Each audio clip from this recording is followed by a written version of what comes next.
everybody, and thank you for tuning into Nizzy Sports Chat. And welcome back to the channel, you guys. We're back from a little hiatus. Took a couple weeks off there. We're getting a lot of videos out lately, you guys, but we're back in action here with Toronto Raptors playing tonight versus the Charlotte Hornets. Thought we'd come out with a video, give you guys a quick little game preview. Obviously, the All-Star break ended yesterday with some games in action across the NBA. The Raptors are back in action tonight, sitting at a 32-25 record on their season, you guys, taking on the Charlotte Hornets, who are sitting at 29-31. They got a few guys out with injury. Fred VanVleet's a game-time decision for this one with a knee injury, you guys. Should be a good matchup here. Like I said, first game back from the All-Star break. Boys had a week off there.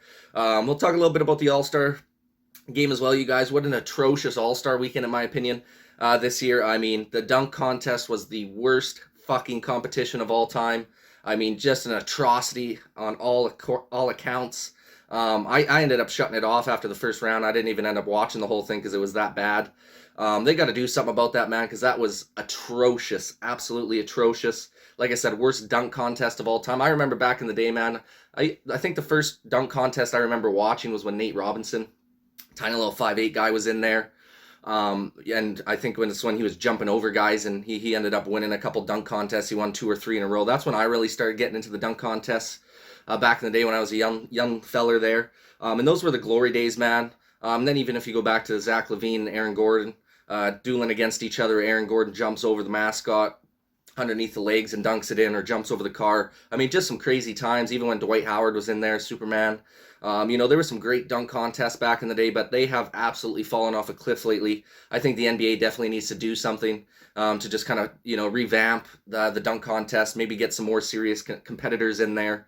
Because it was an absolute atrocity this year. Got you guys, definitely the worst competition I've ever seen for the dunk contest. Usually that's something you're looking forward to as a fan, to see what these guys can bring to the table. Definitely wasn't the case this year.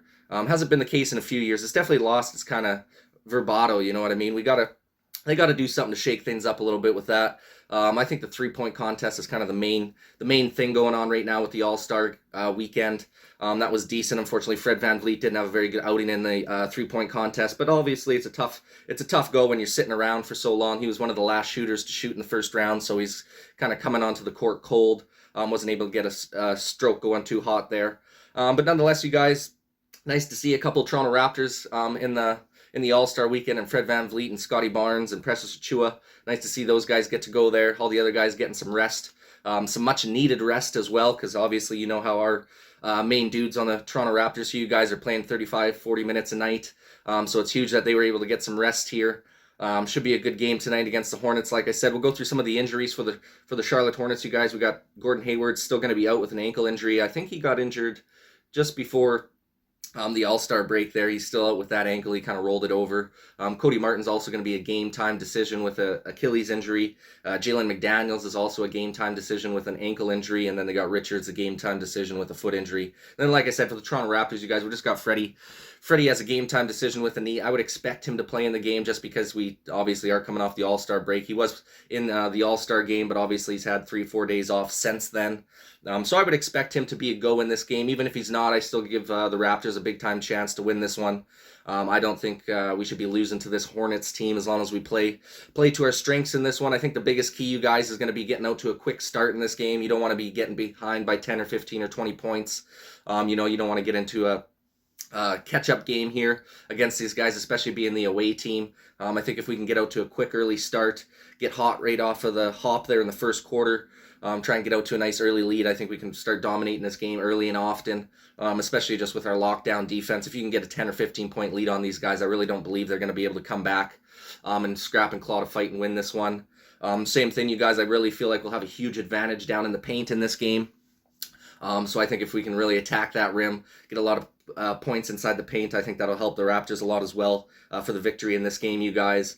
And then the last key to victory, I would say, for the Toronto Raptors is just shutting down the 3-ball. Obviously, the Hornets love to jack up threes, so if we can close out and contest those 3-point shots, really have them shooting a low percentage from 3-point land, force them inside the paint, make them make some tough twos, or push them to the free throw line and have to make some free throws. I think that'll really help the Toronto Raptors, you guys, seal the deal in this victory here. Like I said, we're 32-25. They're only 29-31. We're trending upwards. They're kind of trending in the opposite direction these last month or so. So it's going to be big time, man.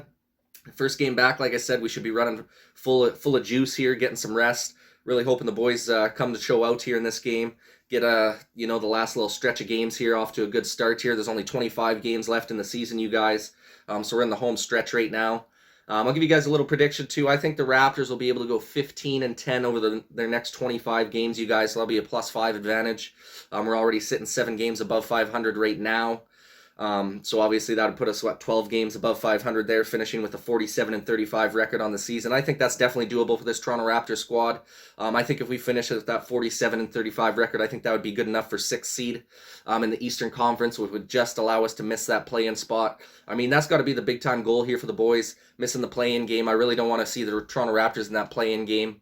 I'd much rather make it into the top 6 seeds and get a guaranteed first round where you got a 7-game series where you can kind of lock in on your opponent, and have a good opportunity to be able to take 4 out of 7 there. Which I think the Raptors really will have a good opportunity to do that in the first round if they can get into that 6th seed. I think we're going to be a surprise team in the playoffs here. I think we're going to be a team that not a lot of people want to play against just because we do have that ability to go off.